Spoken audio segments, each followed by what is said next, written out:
James for the untouchable, true school sports.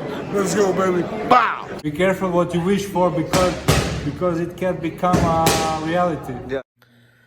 The Untouchable True School Sports Empire proudly presents something the boxing games been missing. Hey, what's going on? It's your boy BT, and I came here to talk some boxing with the thousands of True School Sports subscribers. All right, so my thing is this: if your guys' boy, you know, the quote unquote savior of boxing, Turkey Allah Sheik, if he was so great for boxing, then riddle me this: he works for Bob Arum, he works for Eddie Hearn.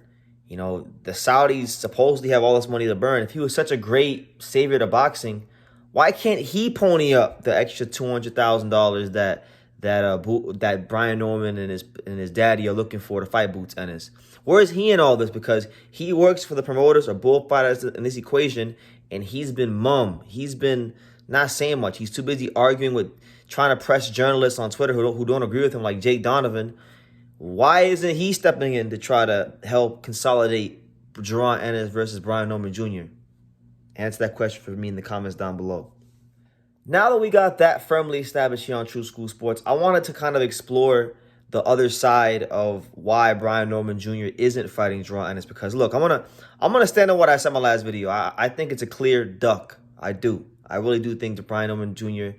not fighting Jaron Ennis right now is a huge, massive duck in the sport of boxing. There's no ifs, ands, or buts about it when you're talking to me about that. But like Joe Cortez says, I'm fair, but I'm firm. You know, so I'm firm on my stance, but I'll be fair in exploring the other side of the equation, which is what are the potential benefits and what is the other side of why this is not happening. Now, I've heard, like, I listened to Mill City's podcast, I think it was live last night, where Brian Norman Sr. was just going on and on and on.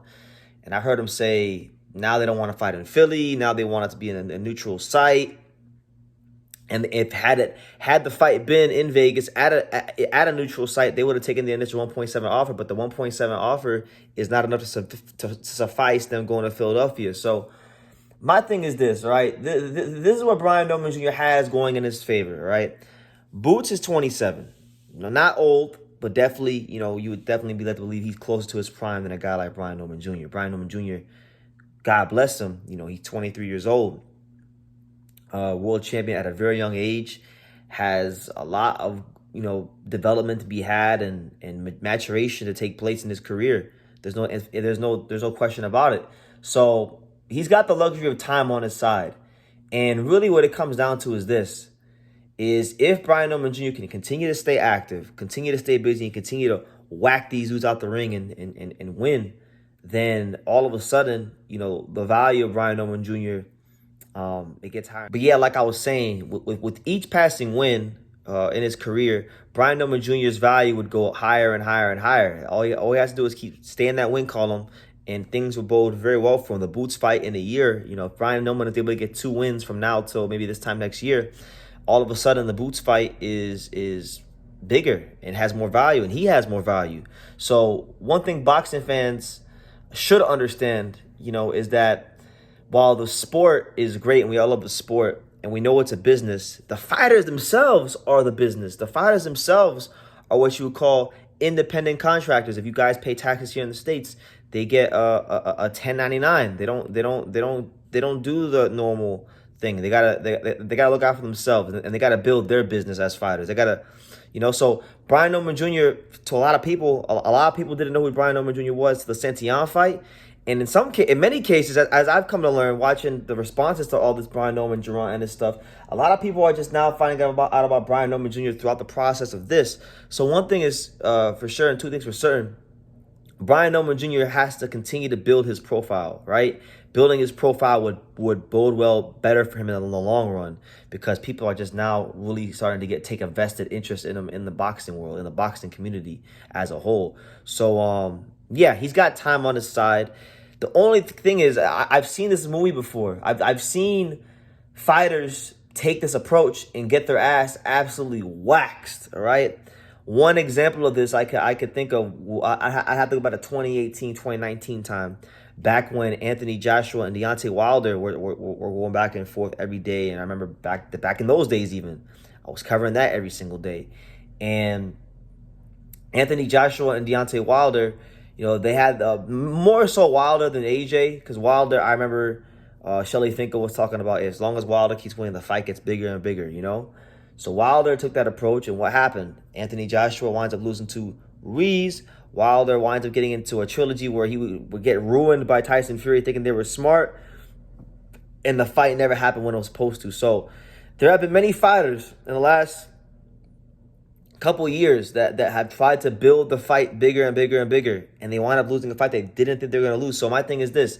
This is a form of Brian Norman Jr. and his team, Adrian Clark, Fighters First Management, Jolene, Brian Norman Sr. This is a form of them betting on themselves. That's how I feel. This is a form of them betting on themselves, you know?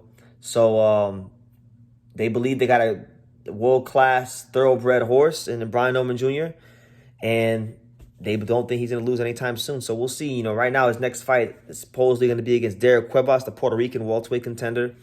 Solid little fighter. You know, I remember Derek from years ago back in South Florida.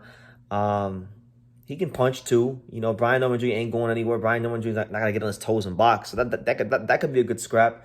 But yeah, if they come back in a year and they go ahead and they've won 2 or 3 fights and Brian Norman Jr.'s value is higher and they make the Boots fight for more money, then they're geniuses. That's how this is gonna go. If they get more money in the end and the fight still happens, you know, Boots will be 28-ish, 28. Brian Norman probably, what, 23 still, or 24, whatever. They'll look like geniuses. But if they lose, oh my God, let Brian Norman Jr. lose. He'll be the laughing stock of boxing. So that's really where we're at. And yeah, they always say that people got to bet on themselves. They always say people got to bet on themselves. Brian Norman Jr. is betting on himself, and you got to commend at least the confidence of that and what he really thinks about himself, you know. So I look forward to seeing how this all plays out. I think if this thing hasn't done anything else for Brian Norman Jr., it's got people talking, which is never a bad thing in boxing. We live in a day and age where they say all publicity is good publicity. So his profile has been raised. His name is bigger now. And people are going to be paying attention to each and every fight because there will be people that I'm sure like Brian Norman Jr. and want to see him win because he's a fun fighter and they think he's good for the division. But there's going to be probably more people that want to see Brian Norman lose and will be watching just to sit there and point and laugh at his ass for making bad decisions and not fighting Jaron Ennis from a business standpoint. So that being said, we'll see how it goes. But yeah, there is 2 sides to every story. I don't think it's necessarily all bad. It only gets bad for Brian Norman Jr. if he's not the goods and he loses a fight. And my thing is this: he can't just, like, if he has a fight where it's close and maybe he gets robbed, people still aren't going to feel bad for him. So I want to get out in front of that just in case it does happen.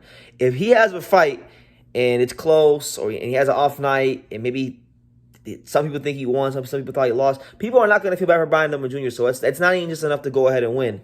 Brian Norman Jr. needs to go in there and look sensational each and every time he steps into that square circle. Because if not, people will be waiting there to stick their finger and say, ha, ha, ha, I told you so. So, yeah, let me know what you guys think. What do you guys think? Is any of what I'm saying making sense to you? Because Brian Norman Jr. has time to be 23 years old, you know, to build himself a little more, and make the fight, make himself bigger, you know, build his business, build his brand, build his name, you know, that type of thing.